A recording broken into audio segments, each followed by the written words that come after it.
In Mexico, I think it's very important for them to discuss this European situation and global macroeconomic issues in G20 rather than going back to G7.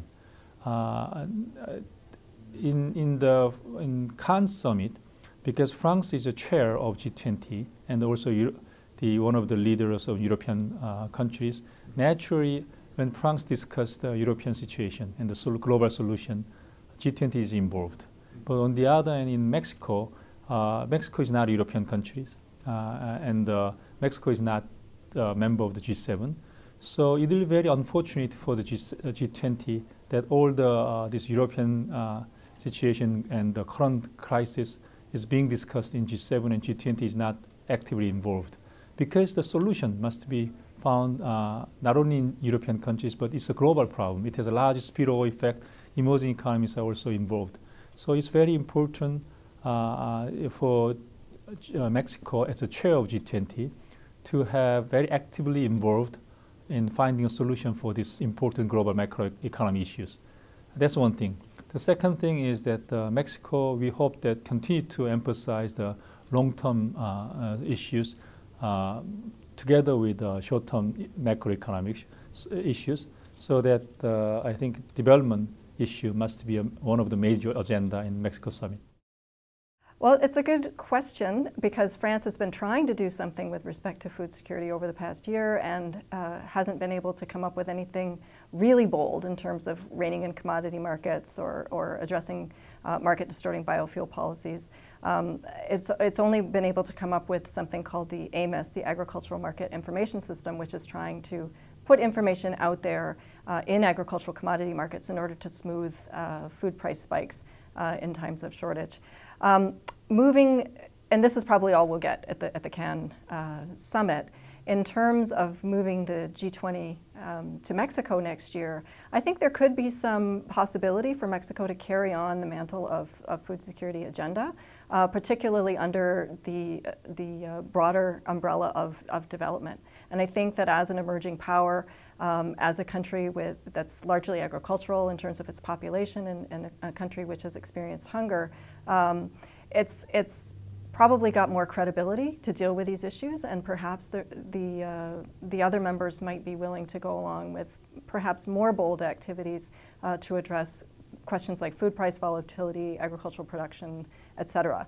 And just as an example, at the Pittsburgh summit, the G20 members agreed to endorse the pledges made at Alquila to provide $20 billion in funding for agricultural assistance, for example. To date, only about 22% of that funding has come forward from the G20 members, and I doubt that we're much further than that. You know, I don't think we're going to see any big new announcements in Cannes for more money, but I think Mexico could use its own position to try and encourage countries to meet those pledges that they made, especially because those pledges have to be made before 2012. Well, I think it'll be picking up the pieces after this period of crisis, and we'll need to focus on a big picture of growth and jobs and inclusion in some ways, because this is going to be a very kind of damaged, limping world this time next year. But at the same time, will be unfinished business carried over from the French presidency in the areas of financial regulation, economic imbalances and impediments to growth around issues also like trade, and where there will also be a debate on to the extent of what extent the development agenda launched in Seoul, South Korea should be pursued, to what extent Mexico should bring in a new issue, either crime or migration, both key issues of direct relevance to the Mexican host. So, you know, I think a lot to focus on. As always, the issue is to remember that the G20 lives by one standard alone. Can it deliver demonstrable results? And if it's just a talking shop, however impressive the talk, that's a failure as a summit. Well, I think that the succession of Korea, France, and Mexico could prove a good team, because the Koreans, as I said, made Seoul as good a success as they could within a difficult monetary context. They have introduced this extremely important issue of development, which will remain, which has been carried on by French and which will be taken forward by the Mexicans. France has introduced a series of new initiatives. It's in the culture of President Sarkozy to explore ways to make proposals. Well, not all his openings have been followed with brilliant developments, but it was a relatively dynamic, tonic presidency.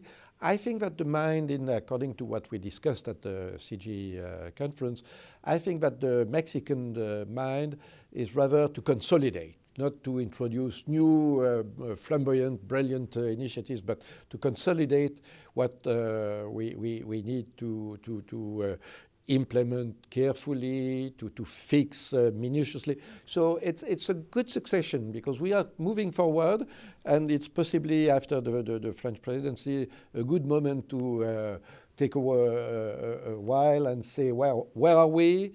Well, do you want to go in the future? And in between, fix what we have done until now. I think the Mexicans have handled themselves tremendously well. They have been working with CIGI as an example now for the last almost a year. They've reached out to other countries. They've reached out to, to those that have to be involved in their focus, and they know it's going to be of the financial focus as well. And they are going to be very, very well prepared. Well, I think the Mexicans are conscious of the fact that time is short. In the past, there's been as much as 12 months between summits. In this case, there's going to be more like 6 months because the Mexican summit will take place next June. So it's a very short period of time. What has struck me is how open the Mexicans are to having advice from CIGI, and at this CIGI organized event, they want to hear from other think tanks as well, but they're very open-minded. I won't draw any comparisons to others, but I can't imagine a country being more open to advice coming from people who have combined a lifetime of experience and a lifetime of research on these issues. So for those of us who have done that, it was a great opportunity to be able to communicate this directly to people who are in senior positions in the Mexican government. Well, there's no question. I mean, the Mexican government itself, I think it's an issue in the current elections.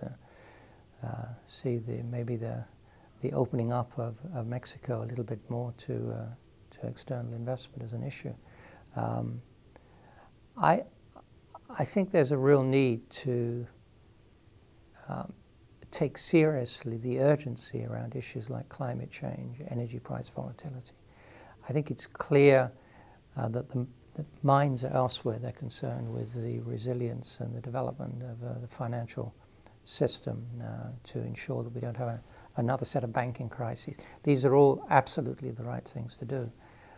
I think the point made, and I think I would repeat, is that these issues that play out maybe over decades are just as important, deserve to be in the policy space now, as much as those things that we have to get right because we got things wrong in the past. So yes, absolutely right to address finance, economic issues. But these other issues are just important. If we don't address them, we are effectively building up problems for the future which may overwhelm us. So I think leadership is about, I think, ensuring we bring those issues that need addressing to the attention of policymakers, the public at large, so we can have a genuine, open, significant debate and understand the consequences of action or inaction. And if it looks like Greece is going to disappear beneath the waves 2 days before the next G20 summit, I guarantee you they're not going to talk about sustainable development or climate change or anything else. They're going to talk about what's on their minds. So I think it's kind of dangerous to speculate on what the Mexicans might put on the agenda. I know what they want to put on the agenda, but even the host government doesn't have that much control over it. My guess is people are still going to be fussing about the state of the world's financial system. This package that the Europeans have pitched together recently is pretty vague, and it's going to need more work, and the Americans still haven't come to grips with their budget deficit, so that's going to be the top of the agenda. If the Mexicans had their way, they'd want to talk about green growth. The whole idea of how do you combine two bandwagons together? You know, you obviously have to produce growth and jobs, but how do you do it in such a way that it's greener than the more traditional development patterns? So that's what they're pushing. That's what they'd like to do.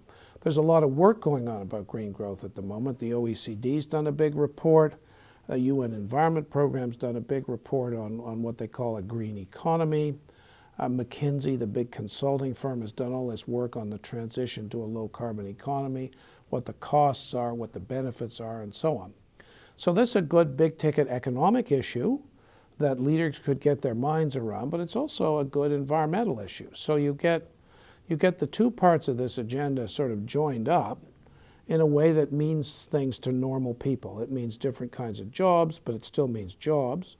It means different kinds of transport options, but it still means decent transport options. So it's a new way of looking at the growth agenda. Mexicans would love to get that into the center of the G20 discussions. I hope they succeed.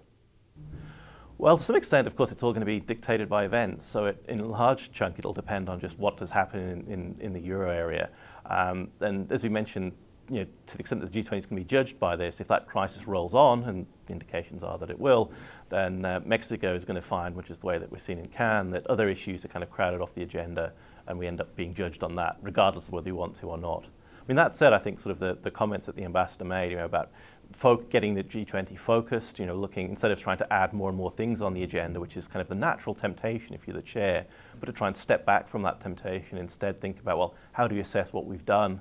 How do we assess progress on where we've gone? That seems to me a very welcome way of thinking about things. Well, I think the Mexicans have a long history of being involved in climate change issues and green growth.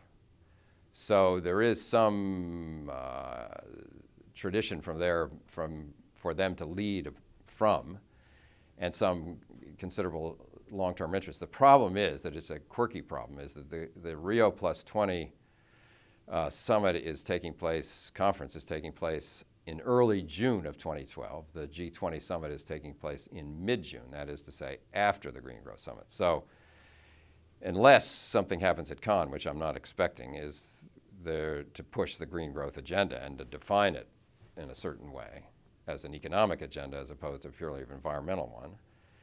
I think the G20 summit in Mexico is going to be caught a little bit in the aftermath of the Rio +20, which means that it's going to have to be either sort of fudge the issue because it's too soon after Rio +20, the G20 summit in Mexico, or they're going to have to be very fleet-footed in terms of figuring out what were the gaps and failings of Rio +20 and being able to say, well, we need to push on these fronts, which were either misguided or else avoided altogether in the Rio +20 summit. So I think there is an opportunity there, but it's a little bit complicated because of the calendar, basically, which is boring. But on the other hand, it does drive the potential for action here in a way that's you can't really change it. For Mexico as a chair of G20 to have very actively involved in finding a solution for these important global macroeconomic issues. That's one thing. The second thing is that Mexico, we hope that continue to emphasize the long-term situation in global macroeconomic issues in G20 rather than going back to G7. In Cannes summit, because France is a chair of G20 and also one of the leaders of European countries, naturally, when France discussed the European situation and the global solution, G20 is involved. But on the other hand, in Mexico, Mexico is not a European country, and Mexico is not a member of the G7. So it will be very unfortunate for the G20 that all the